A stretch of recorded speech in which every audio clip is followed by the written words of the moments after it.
Hi, I'm Nora McInerney, and this is Terrible. Thanks for asking. In our last episode, we met Britt, and if you have not listened to that episode, you are not allowed to listen to this episode. I'm not letting you. I will pause it with my own fingers. I will reach through your phone, your listening device. I will hit pause. You can't listen to this. There's not a lot of rules at this podcast, and mostly nothing is in chronological order. Go nuts, skip around. But in this case, you will want to listen to the previous episode, which is called Untying Knots. So don't listen to this one if you haven't listened to that one. But if you did listen to that episode, welcome back.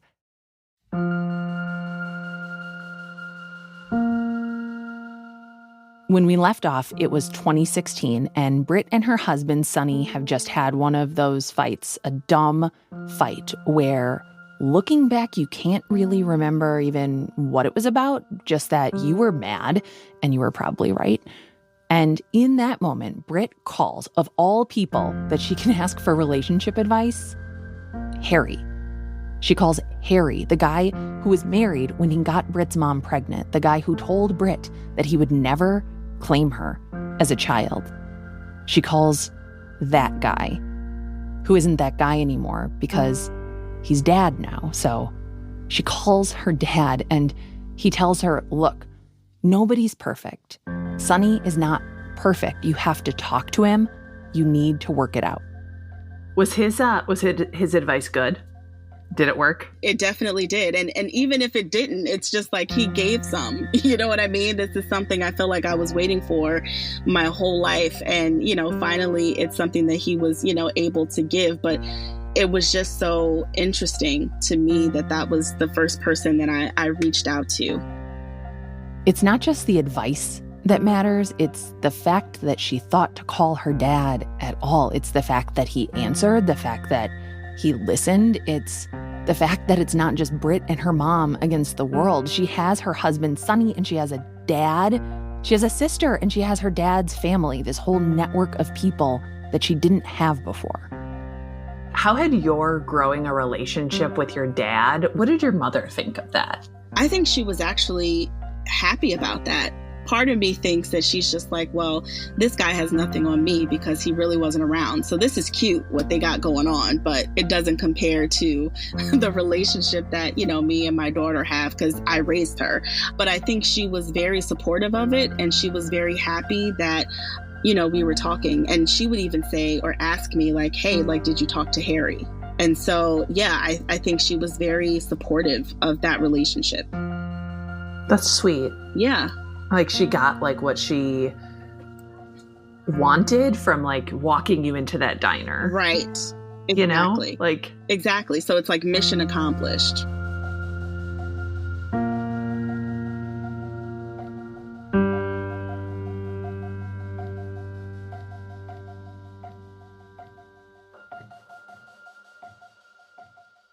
So many missions have been accomplished in Britt's life so far. Her mother, Marva, has recovered from breast cancer. Britt has finished her master's in mental health counseling, and she started a private counseling practice. She and her husband, Sonny, are married, and they're ready for kids.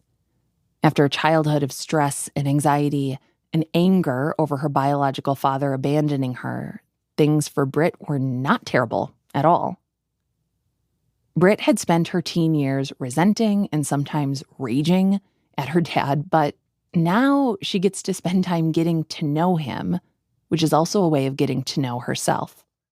I was able to learn a lot of who I am as a person that came from him. He's a very chill, laid back person. And I feel the same, about myself. It's cool to kind of be able to say I'm just like my dad, because I've never been able to say that prior to that conversation. So we were really able to get to know each other. He was very excited about, me getting married. He was very excited about the prospect of him being a grandfather to potentially a grandson, because he already has a granddaughter, my niece. Sonny and Britt are not pregnant yet, but, Dad's excited and he's ready to order a grandson. Dad is also, he's not retired, but he's supposed to be retired because he's old enough and everyone is telling him to just chill out, stay home, do a crossword. But he's still working, and one day in June, he has a fall on the job and he's taken to the hospital. Britt's sister calls to let Britt know, and it's not a huge deal, she says. And so they were like running tests, finding out what was going on. So I was talking with my, back and forth with my sister, back and forth with, a few cousins on that side of the family, and just kind of getting updates and information. And I think I said, like, do I need to come? And so my sister's like, I don't think you need to come. Everything is, pretty okay. He's just kind of banged up from the fall. So I think as time started to go by, they started to kind of find things. They found like a blood clot, I believe. I'm not sure where exactly it was. And after finding the blood clot, things just kind of rapidly started happening. Britt gets developments from her sister and from her cousins, and they assure her that she doesn't need to fly out. Dad will be fine. And then a few days later, the phone rings again, and it's not fine. Britt's dad is dead. Britt and Harry had come so far in these recent years. They'd built a relationship first by untying all of those things that had kept them apart, the anger, the shame, the guilt. And now just when things are getting really good, he's gone. This is the second father that Britt has lost, but unlike the death of Dada, where Britt and her mother weren't in the obituary or invited to the funeral, where she learned to invalidate her loss and swallow her grief like a hot coal, this loss is different. Of course it is. Britt's a grown-up now, and she's a therapist herself. She knows how important it is to grieve, and she lets herself do that. And I remember at the burial, as they lower the casket, and I was just looking down at the casket, and I said to myself, I'm glad that my tears are tears of grieving the loss of a loved one, as opposed to grieving the lack of an opportunity to mend this relationship, or even guilt. Like, these tears are not tears of guilt. They're not tears of, I wish I would have, I wish I could have, I wish I should have. These were tears of, I'm really going to miss this dude. Like, he was pretty cool. And I'm sad that we won't get an opportunity to continue to have that. But you didn't have to be angry anymore. I didn't have to be angry because I got it all out. And in my Nissan Altima, my burgundy Nissan Altima, outside in my first apartment, I got it all out. And I told him everything that I wanted to say, and he heard it. And we were able to move forward, with all of that information. And so there weren't any tears of anger. There weren't any tears of guilt. No tears of regret. It was all sad mourning for this person's life that I will no longer get to have.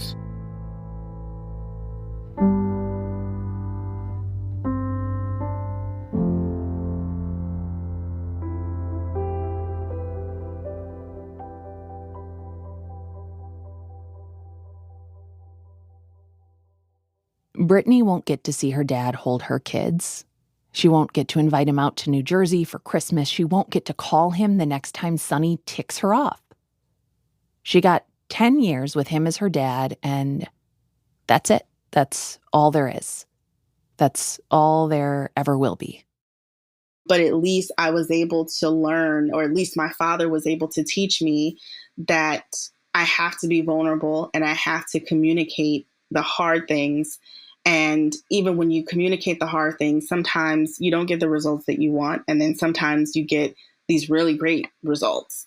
And so I think that's what my father taught me, in being able to be open with him about how I truly felt. And I'm talking about everything from the anger to the rage, to the disappointment, to the embarrassment, all of it. And so I was able to bring that part into my marriage, which made things very, successful with me and Sonny. Sonny, the Pippin to Britt's Jordan, her husband, her partner. He's one of the people who will get her through this loss, who will keep helping her say yes to her life and to her own goals. Britt and Sonny are opening a group private practice for mental health counseling. They're running a small business together, building a life and a future together. which is big because Britt's the only child of a single mother. She spent her childhood trying to make sure she never had to find the answer to the question, what will happen to me without my mom? Having a partner is emotional and physical and financial security, all things that Britt longed for when she was growing up. When I became like a woman and I started to do like woman stuff, like taking care of myself and paying bills and having to like figure life situations out and make really tough decisions, I really started to look at my mom as a woman as opposed to like my mom, and things that happened growing up. I'm just like, well, I get it now and I understand her more and I can have more compassion because now I know what it's like to be an adult that has responsibilities. So I think the more you become an adult, the more you're able to see your parents and even those older adults in your life as actual men and women. Britt sees her mom as a woman who worked really hard for her child, who was hurt by men, by life, but still kept going. And this is not just an appreciation of what Marva did for Britt, but how Britt grew from all of her mother's pain, all of her mother's struggles. Britt is a highly competent adult woman because she learned from her mother's example. Because even though she's had to unlearn a lot of her mother's emotional habits, there's no unlearning that Marva taught Britt how to keep going, how to survive when things felt unsurvivable. And in 2018, when Marva had already moved to Louisiana to live closer to her own siblings, Britt is going to need those lessons more than ever. Because Marva is sick again. We'll be right back.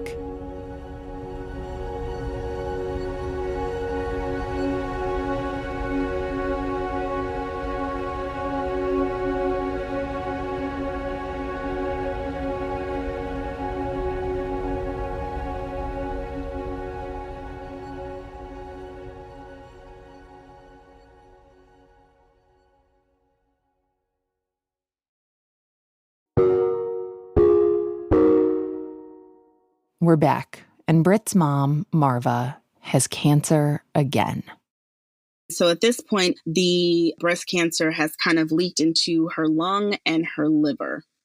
So now at this point, there's so many different complications from now having stage 4 breast cancer. And so on top of my mom's pre-existing conditions, which was diabetes, she had high blood pressure, she had kidney issues from the diabetes. So we kind of knew that the prognosis wasn't great. The first time Marva was sick, she'd passive-aggressively expected Britt to drop everything and move back to Chicago to take care of her. And Britt did not do that. She'd instead visited every month, sent money, and hired the help her mother needed. But she'd stayed in New Jersey to build her career and her relationship with Sonny. This time is different in almost every way. Britt has just lost her dad. The fragility of life is obvious to her, and Marva is once again Britt's only parent.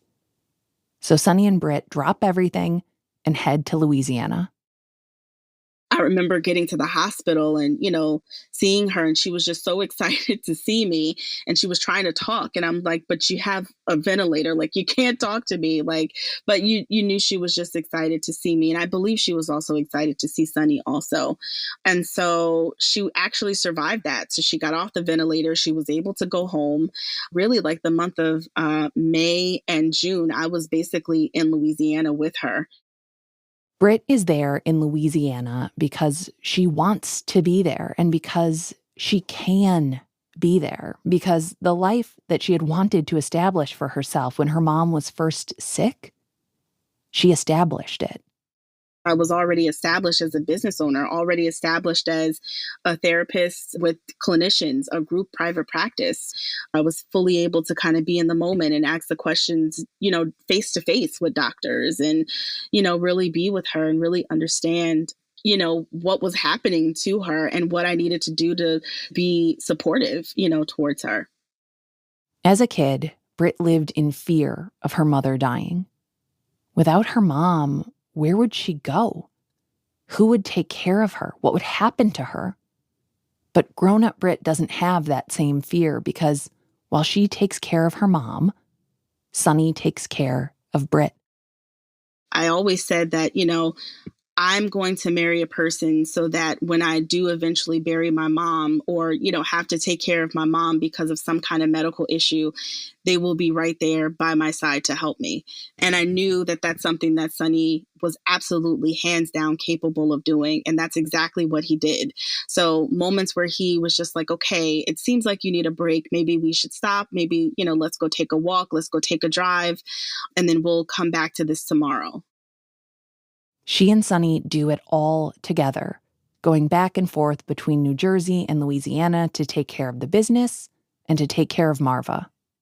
And things just continued to just kind of decline. Like she wasn't really able to be in the home, by herself. There had to be like someone, with her. There was like hospice care that was involved. And then, we got her into a nursing home. And I'm looking at her and I'm just like, this woman is so full of life. Like she would just randomly start dancing in the middle of the house. Or, this woman had like such a sense of humor that was just like, wow, that was like super witty. Like, where did you come up with that? And I'm like, this woman is so full of life. So to see us even talking about hospice or to see us even talking about a nursing home is just like, that's devastating for me because I'm just like, she's just so full of life.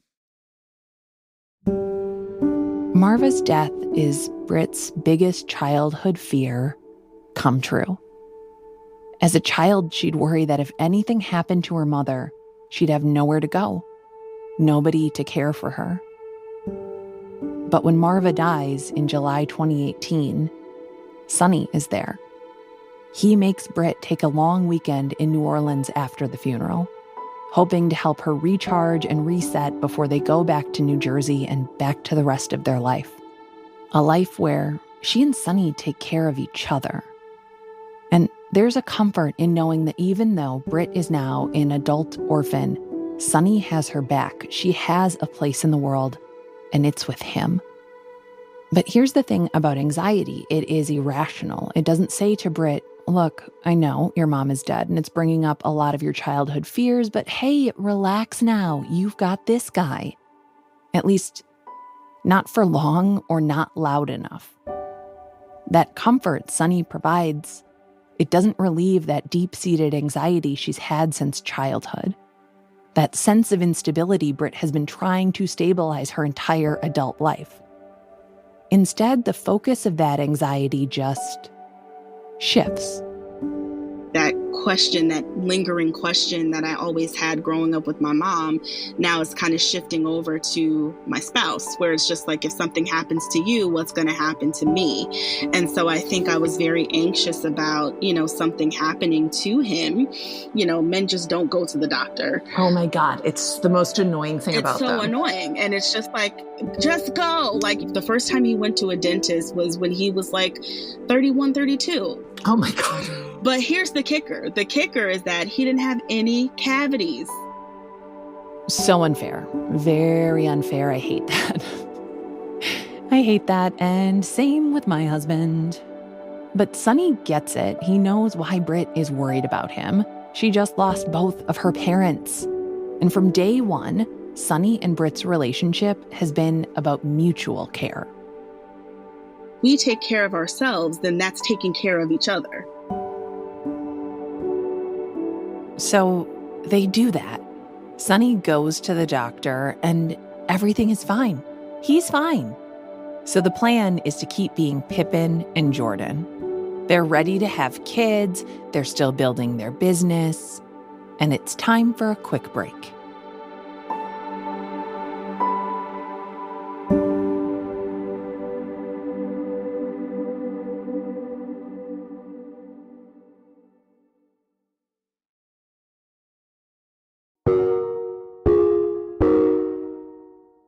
We're back. It's December 2019, and Britt is having one of those days where you're just kinda in a bad mood for no reason. Like, for example, Britt, who's always a pretty laid-back person, is having this meeting with a colleague and she's short with her. Just kinda snippy. It's just an annoying day. And I get a call on my phone, and it's a number that I don't recognize, a number that's not saved. And I don't usually pick up calls that I don't know. And I remember thinking to myself, like, I have to pick up this call. Like, even though I don't know who this is, but I know I have to pick it up. So I pick it up, and it's the church. And so the church that he worked at, the secretary, who also happens to be like his work mom, she calls me and she says, "Are you with Sonny?" And I said, "No, he's up the street at the store getting something for the church. And he's also like, getting paper for the office." And so she's just like, "You need to go because he just collapsed at the Best Buy." And so everything in me was just like, wait a minute, what? Like, I just saw him. Like, we had breakfast this morning. I asked him to deposit some checks from the office, and I had given him the checks, and we said, "I love you." And he went to Best Buy, and what are you saying? He collapsed? When Britt got the call about Harry and the calls about Marva, there was never anything she could do right away. There was this cooling off period, a forced kind of perspective created by that distance. It takes time to book a flight, takes time to pack a bag, takes time to even decide if that's the right course of action. But Sonny is her husband, and he's up the street at Best Buy, so Britt runs out to the parking lot and remembers Sonny has the car. So my office manager's running after me, and she's just like, "I'll drive you." So as soon as we pull up, there's cop cars, there's 2 ambulances outside, and my heart just sunk even more. Like, I felt like at that moment I was just going to pass out. And so there was just something that said, okay, just keep moving, just keep going. And so I go in and I see him on the floor, and I see them working on him. And there's like multiple people around, and they put me in like this small room. Like, they're just like, let's get you away from the scene. The room they put her in is a security room where, for some reason, Britt can see the security camera footage of the paramedics working on her husband. So she's not away from the scene. She actually has a better view of the scene. And she doesn't like it. I think I remember like pushing the screen off of the desk because I just didn't want to see it. And at this point, they're saying to me, "We have a pulse. We don't have a pulse. We're going to take him to the hospital right now." Britt's office manager drives her to the hospital, where there's another room for Britt, another place for her to wait for the doctors to come and give her an update. And when they do, they tell her that Sonny is dead. I'm just like, no, that's not possible. And I actually said to them, "Your shifts aren't over. Your job is to save lives. So you need to go back in there and save his." And I remember getting up and literally pushing them to the room that he was in. Like, I wasn't violently pushing them. I was just like, "All right, guys, let's go. Back to work. Back to work. Back to work." And I do not accept that answer. I do not accept that. It's not a no. It's not a no. And so they did. Britt has lost 2 fathers and a mother. She's survived, she has thrived, but she is not going to lose Sonny. Not yet. Not like this. For 20 more minutes, Britt waits for a miracle, for better news. He came back out, and he's just like, "There's nothing more that we can do." And I remember thinking to myself, like, this is something that I was not expecting. And I say that because, sometimes I tend to run on the anxiety side, and that comes from my childhood, of course. And so the anxiety for me helps me to plan for the future. It helps me to navigate what's going to happen next. And this time around, I'm just like, this I was not prepping for.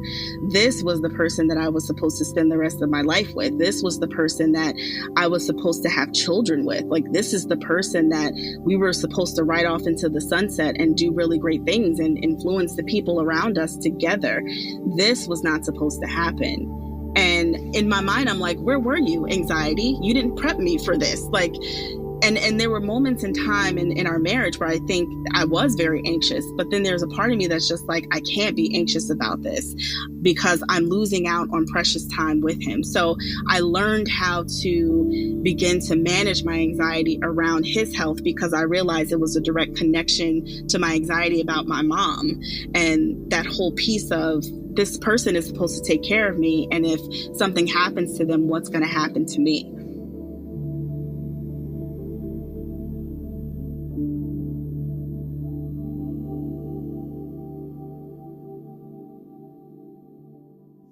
It's December 20th. Britt's office manager takes over. She calls all Britt's friends to let them know that Sunny has died. Britt's best friend from Chicago is on her doorstep by 11 that night.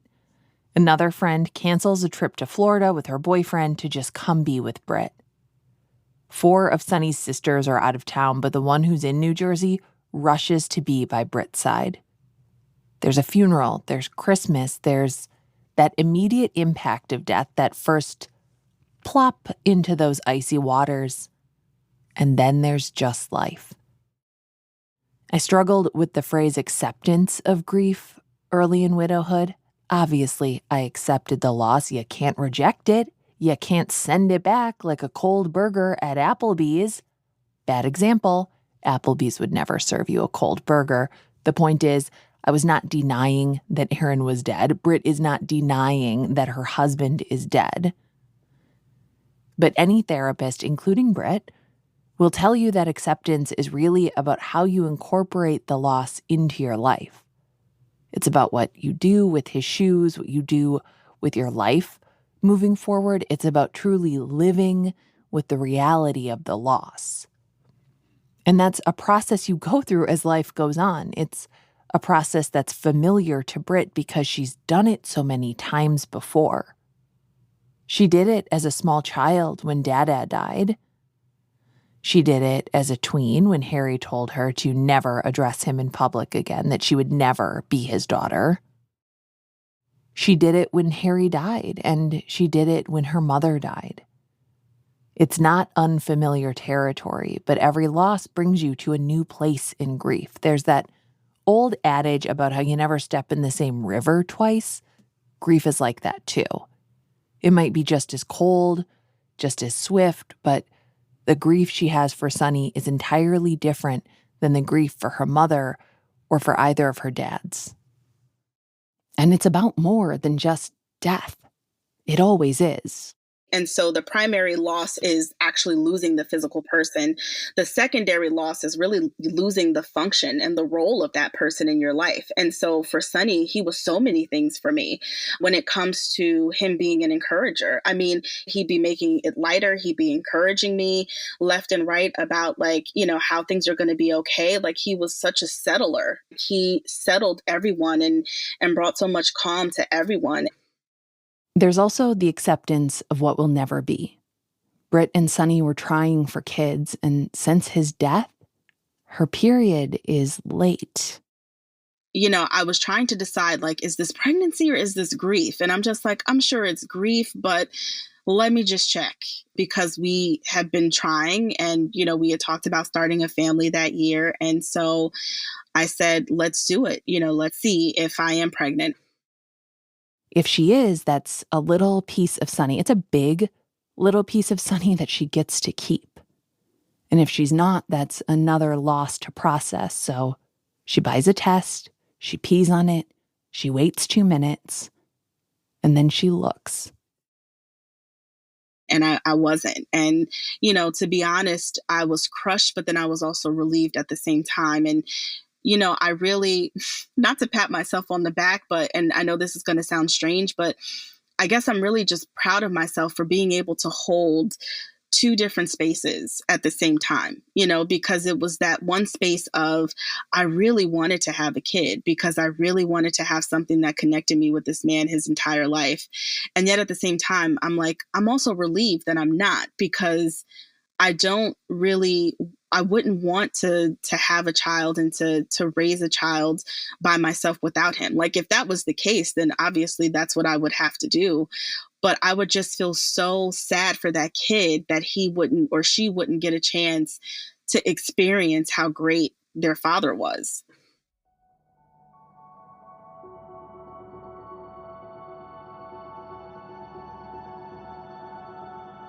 What Britt just said there about being able to hold two different spaces at the same time, that is the greatest thing that you can do for yourself when you're in pain. We tend to think of empathy as something that we extend to other people. And yes, absolutely, do that, keep doing it, but we need our own empathy too. We need to remind ourselves that more than one thing can be true and usually is. That we can hold pain and relief in each of our hands, that the things we're sure are at odds with one another are more complementary than they are competitive. Because a baby is not the only connection that Britt could have with Sonny. When she and I speak, it's been about 5 months since Sonny died. She's preparing for his birthday, her first without him, and she isn't just mourning him, she's celebrating him.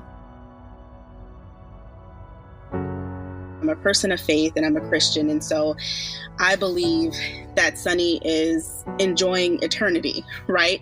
And currently with God right now. And I'm just like, if he is having the time of his now afterlife, right? And just having such a wonderful experience and just full of joy, why is that something that I cannot have access to for myself? Not that every moment is going to be joyous, or not that every moment is going to be happy, but I can still make room for those things, because I think what happens is that people look at people that grieve, or even I'll say widows, because now I'm a part of the club. I think people look at widows as these one-dimensional people that are always sad. And that's not the case. You know, we are still very multidimensional, especially now as widows, because there's multiple feelings that we have throughout an entire day, right? So there's sadness, there's happiness, you know, sometimes there's, you know, maybe some guilt, maybe there's some resentment, and then maybe we're back to feeling content again. So we're not these one-dimensional people that are constantly sad or just constantly just in this state of grieving. People have to understand, when it comes to supporting widows, when it comes to supporting people that are grieving, we can't put them in this glass box where we just kind of shove them away and say, well, you know what, they're grieving and they're sad, so we're just going to leave them alone, right? And that's like the worst thing that you could do for anybody that's grieving. And so invite widows and people that are grieving to places. Give us choices and give us opportunities, because that's what's going to help us to heal.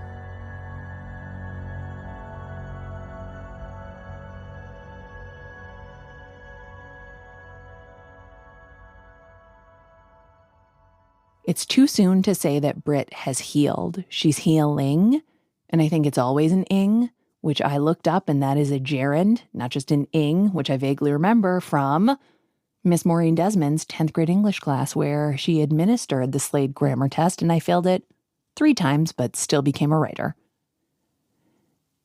But Britt is healing. I've heard different therapists and people who have been through therapy say that you should treat yourself as kindly as you would your 5-year-old self. But Britt is doing something even better than that, and something I think could be so helpful for grieving people who are missing someone who loved them. She's treating herself the way that Sonny would treat her. And even during times where, you know, I have a business in the middle of this crisis. And so it's just like, you know, how am I navigating that? And there's been so much work I've been doing for the business. It's not even funny. And if he were here, he'd be the person to say, you need to take a break, or here's a cup of tea, or here's some water, or here's lunch, or here's dinner. I'm going to start on it. And it's like, now I have to do all of that on my own. And so I think it's those secondary grief moments that hit me really hard, because it's like, okay, the reality is I'm here and I'm quarantined by myself, right? And even if it wasn't a quarantine situation and I was still out and about doing things, my teammate isn't here. My partner isn't here, you know, like Jordan and Pippen, like Pippin's not here. You know what I mean? So it's like, it's just kind of Jordan doing everything on his own. And he can't, as great as he can't do everything by himself. And Britt can't do it all either. The thing is, she is on her own. The answer to that childhood question, the question that persisted through her adulthood, what's going to happen to me? She's living the answer right now and every day. What's going to happen to her is unknowable and unimaginable. When it comes to grieving, even though she's a therapist, she is not Jordan. She's not Pippin. She's whoever the last guy on the bench was. She's the water girl. She's the kid who wipes the sweat up after the players fall. I was always jealous of that kid. I would have been so good at it. Point is, even though she's a therapist, even though she is an orphaned widow, Britt, like all of us, is still figuring it out. No one knows how to do this. Nobody knows how to grieve. Nobody knows necessarily how to help someone that's grieving. We're all figuring this out as we go, one day at a time, and sometimes 1 hour at a time. So all you need to do in this season of someone grieving, or if you're a supporter of someone that's grieving, is to just show up. Like, just show up, like, just be there. And if there's something that, the person needs, be that person that can say, okay, I can do that for you. Or if you can't do it, I can find someone that can do that for you if that's what you need right now.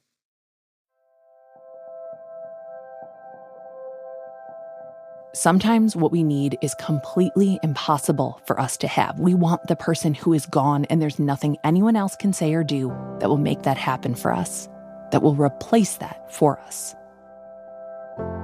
And if you're a grieving person who is listening to this and you're like, but I don't know what I need, I don't know what to tell people. You are so lucky. We are so lucky that Britt is a therapist, because what she said about being able to hold two things, we need to do that for ourselves and for each other over and over and over. We need to let ourselves miss what we lost while also letting ourselves live on. We have to let ourselves hold our heartbreak and our hope at the same time. Accepting what she lost when Sunny died doesn't mean that Sunny is locked up in the vault of her past. Acceptance is not a closed door, but an open one. And you can see that in the way that Britt's relationship with Sunny has continued to evolve since his death. Britt has friends. She has family. She has tons of people who care about her, and she still misses Sunny. She still wants to be a mom, to be a wife again, and she still misses Sunny. Their relationship isn't over, it's just different. And when Britt needs help that only Sunny can give her, she still turns to Sunny. There was an issue that came up in the business, and I said to myself, okay, what would Sunny say to me right now? Because my anxiety is taking over. I am trying to figure this out myself, but I'm just like, what would Sunny say? And I really just kind of like take a step back and I close my eyes and I think about exactly what he would say. And I think that's what helps me feel close to him, because of the fact that he was able to be so calm, so on point, so encouraging in the moment, which is absolutely what I need. So whatever I need in the moment, I'm able to pull it from a place that he would pull it from, which is why he will be my family forever. You know what I mean? Like, even if I decide, at some point in time to remarry, like, whoever I remarry has to be the most secure person ever, because he has to understand that just Sunny will be my family forever, including, his family. His family is my family. We're going to be family forever. And that's something that whoever, comes along will absolutely need to understand.